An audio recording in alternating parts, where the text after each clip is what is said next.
welcome back to the farm.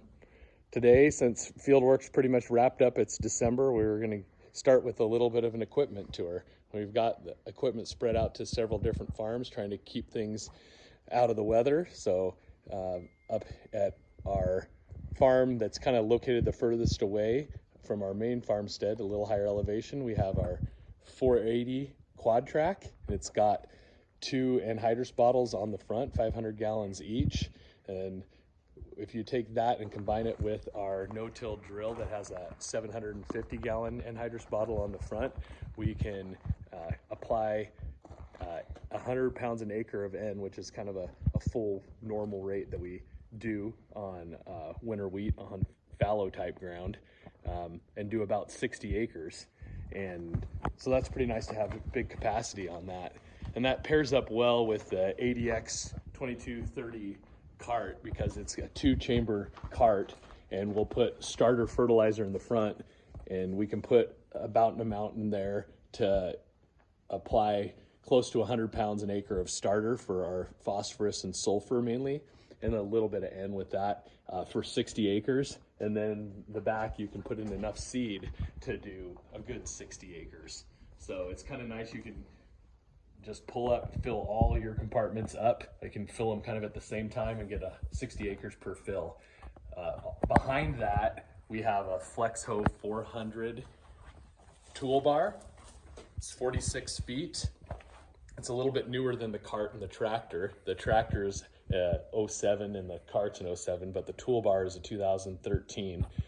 We've got it set up on 12-inch centers, basically 12-inch spacing, so there's 46 openers. And you can see if you come back here, it's got a paired row type opener. So this is folded up, but you can see that it's got an opener here, and then the anhydrous comes out here down deeper, and then a few inches shallower is where the starter and the seed go down together, and in a paired row about 4 to 5 inches across. It just depends. We've got some 4 and some 5 inch on here. We've kind of gone back and forth on which width we want to have out in our rows. 12 inches a little wide. If you just had a single row out there, you're going to get a lot of weeds that come up in between. But if you pair them off 4 or 5 inches wide, then you get good row closure and competition with any weeds that might come out there. If you look around at behind our 480 quad, we have our Unverferth 8250 bank out. This is one that we just picked up this last year and did some work to. So it's our smaller bank out now. We also have a 1,300 bushel Brent bank out that's parked at another farm. And this gets hooked behind one of our quads at harvest time. Well, we came from over on the horizon, but we had to come a long way around from where we were looking at our other smaller bank out and our 480 and no-till drill up here to another farm up here right next to the timber and some snow. So it's another one of our higher elevation storages, but it's got a taller roof on it, and so we can park our Brent V1300 bank out in here.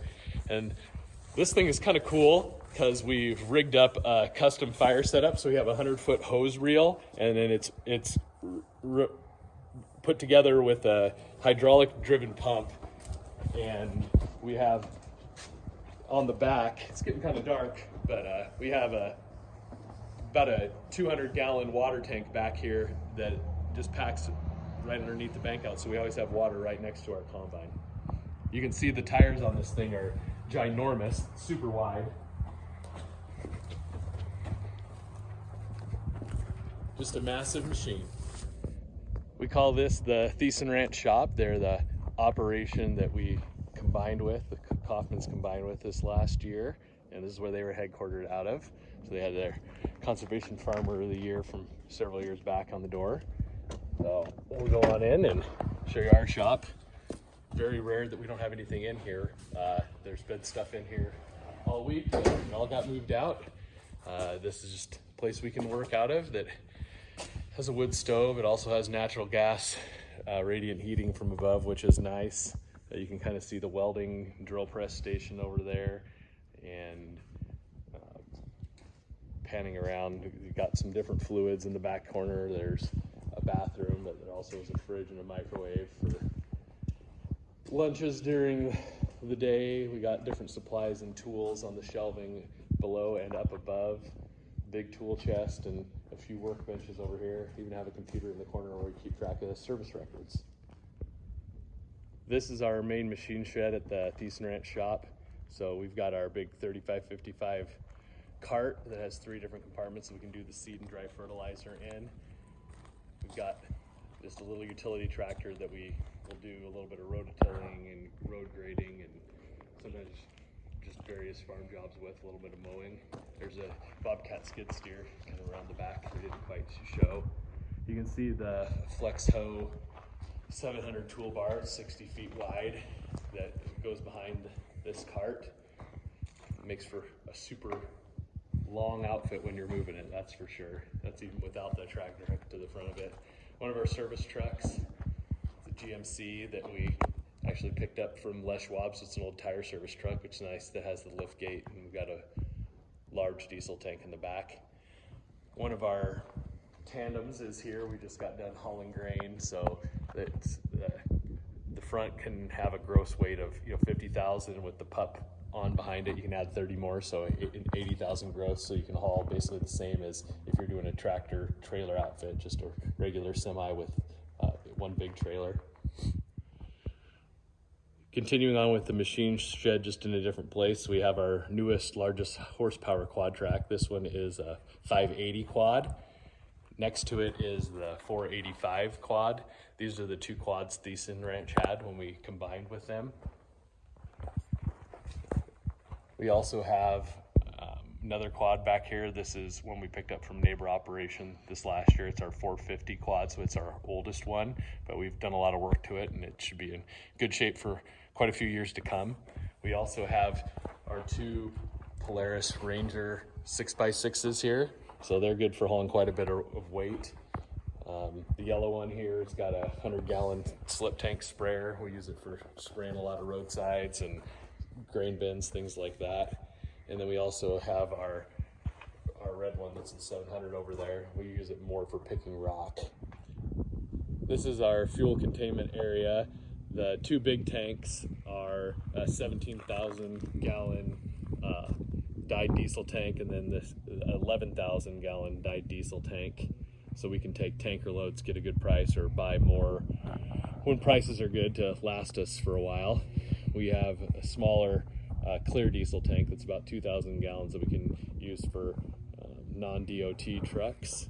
And then we have a couple of DEF shuttles that we fill up for some of those newer rigs that do take DEF. Not very many of our rigs do. This is our GVM Prowler E370.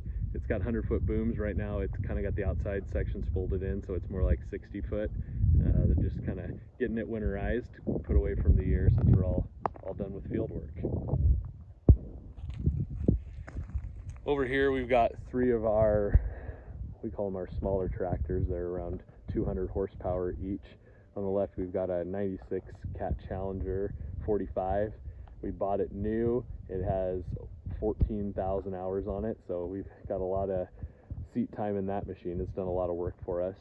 Next over we have our 97 8400T. It has 11,000 hours, and this operation's put most of the hours on that one as well. So those have been our 2 workhorses historically, but we're using them a lot less now that we have quad tracks. Next to it is our 2000 8410 tractor, and it's got a little over 10,000 hours on it. So they're all kind of higher houred machines. This one does some rolling and field work, but it also hooks up to our 100-foot pole sprayer. That's kind of our backup big sprayer that I'll show you when we get to another machine shed. Here we have our 75 Ford water truck. We can haul 2,500 gallons at a time to fill up sprayers or for firefighting. Next to that we have our 4,000 gallon diesel fuel truck that we take out to the field. It's got 5 compartments and it's a 91 International. We have an air compressor for blowing stuff off, and we also have next to that our 07 Freightliner Columbia. We got one of our service trucks there. It's a 04 Ford F-250. We ask a lot of it for the things that it has to haul around for being a 3/4 ton, but it's been a good workhorse. We got a 06 Peterbilt semi truck that was new to the farm last year. It's kind of our nicest fixed up semi, and we enjoyed having that on the farm this year. There's a dune and pup trailer that goes behind various trailers at different times. It's a 20-foot pup trailer, and it's worked hard over its years, but it's still a good trailer. And in front of that is what we call our Freightliner 2. It's because it's the second Freightliner to join the farm, but white Freightliner tandem. This is one of our anhydrous storage bottles, so it's something that we've rigged up over the last year or two, but we're looking for a trailer that we could put this bottle that we purchased on. So the trailer is actually the lead trailer of a B train set. So in the back here, there used to be a fifth wheel plate where the orange and yellow plumbing is, but for this anhydrous bottle, it's an 11,500 gallon bottle that was on stands we bought. We wanted to make it mobile so we could move it around to different places because we didn't really have a good permanent place to put it. So built some stands and took off the fifth wheel, and so that's the way the plumbing can come down where the fifth wheel is and still have 3 axles for weight. Now we wouldn't really move this trailer with the bottle on it if there was anything in it, but when it's empty then we can move it around easier this way. But when that bottle's full, there's a lot of weight, so it needs some good support underneath it. Here are some of our various utility trailers on the farm. I'm not going to go into a lot of detail, but when you need to move something around, you need them. This is our 2012 Case IH Patriot 4430. It's been a good sprayer for us, and if you watch some of our other videos, you've seen it in action. Next to it's a Case IH 8010 combine that we procured this last year when we took over some more ground. We just got it resold to another outfit this last week, so it'll be shipping out pretty soon. Here's some of our various truck trailer parking. We call it Freightliner 1, the red one on the left, a couple of our grain trailers, a couple liquid trailers, and then another pup trailer and a gravel trailer back there. The other truck that's sitting there we call it the Coke truck. It's an older Kenworth, but it's a pretty neat truck. In this machine shed, we have our 100-foot Case IH pole sprayer PS 160 that I told you goes behind our 8410 John Deere tractor. It's kind of our backup big sprayer for if one of the self-propelled goes down, we can still get over the acres. And it doesn't cost us a lot to keep it on hand. On this side of the machine shed, we have one of our Ford pickups that's got a big flatbed, but the more interesting thing is our other kind of backup or small field spot spraying sprayer here. It's an 87 Ford F350. It's got a 500 gallon tank and 50-foot booms, and it's pretty handy for getting into those tight spots. These are 2 11,500 bushel grain bins that we used for our canola. We got it all trucked out recently. You can see that in one of our recent videos. There's a shop that we kind of work on in season, an older shop. We've got parked beside it our 06 Challenger MT 545B bucket tractor, which is handy. I have it here just to move snow at this farm and keep the renters from getting snowbound. And we have a fair bit of tillage equipment and some augers and things parked down there by my uncle's Peterbilt truck. In this machine shed, we have 2 bays that we're using, so we had to get pretty creative and pretty tight in here to use the space to its fullest. But to the right, we have our 89 International S2500. We've got it set up with a barber box in the back that's split in half. At the front half, we'll put fertilizer in the back half seed, and we'll use that to tender the 46-foot drill. To the left's the 81 International. That's a single axle, but it's a diesel, so it can haul a fair bit in its box there. It's got a hoist on it. We'll use that for occasional seed and fertilizer hauling, and once in a while a little bit of canola to the bins. Back behind them are 2 other older tandems. We got a GMC General, and we've got a white Road Boss 2. So they're pretty cool trucks that have a lot of history behind them that are a little fun to run, but we just don't use them near as much anymore. Off to the left, we've got 2 sets of doubles parked in this, and they just fit just perfectly right to keep out of the weather. We've got 20-foot pup trailers that you see there that are just underneath the lip, and they're both jet pup trailers that are about the same age.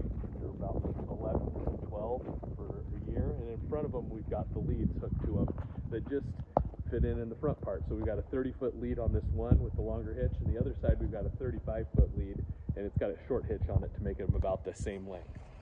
Here's the last quad track you haven't seen. It's the quad track 435. You can see we got the liquid tanks on the front because we were using it to pull our fertilizer applicator, putting down liquid fertilizer for the PNS, and then you'll see when we look at the applicator it was pulling that's in the Quonset. It's got the anhydrous tank on the tool.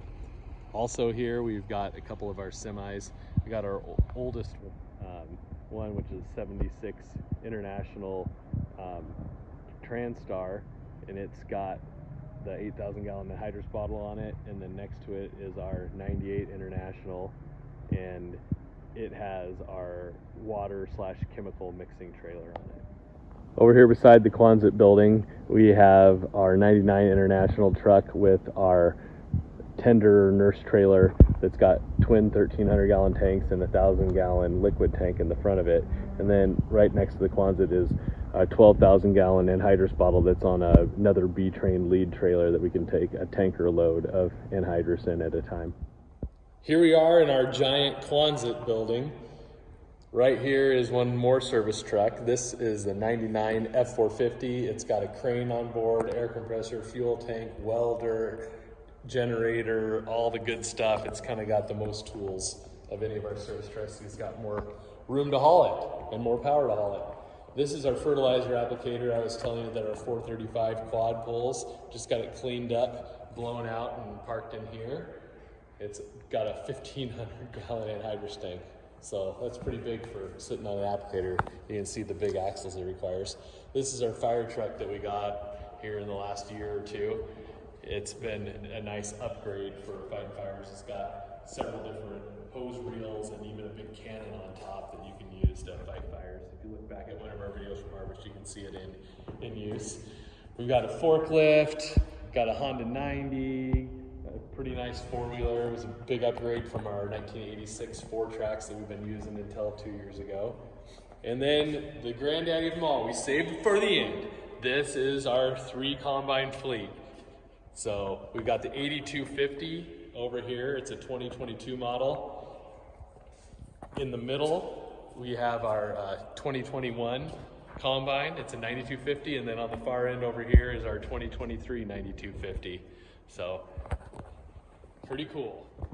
And in front of the combines here in the Quonset is our 3 45-foot flex draper heads. They're by McDon. The one on the end here is the FD 245, so the newest series, and it goes on our newest combine, of course. And then we have 2 FD 145s over here. So we're getting ready to go through these for the winter. And one last fun thing to share with you, because every farm needs just a little bit of fun. This is our F-Fun 100. We call it 1964, that we've worked on restoring ever since I was in high school 25 years ago, and it's really been coming together. We've been taking it down to Hot August Nights here in town. And behind it is the pickup that my dad had when my mom and him started dating. It's a 1960 Ford F-250. It was our service rig trap wagon on the farm all my time growing up. The rig I learned to drive in, and it might be the one my son learns to drive in. So please remember to like and subscribe if you like these videos.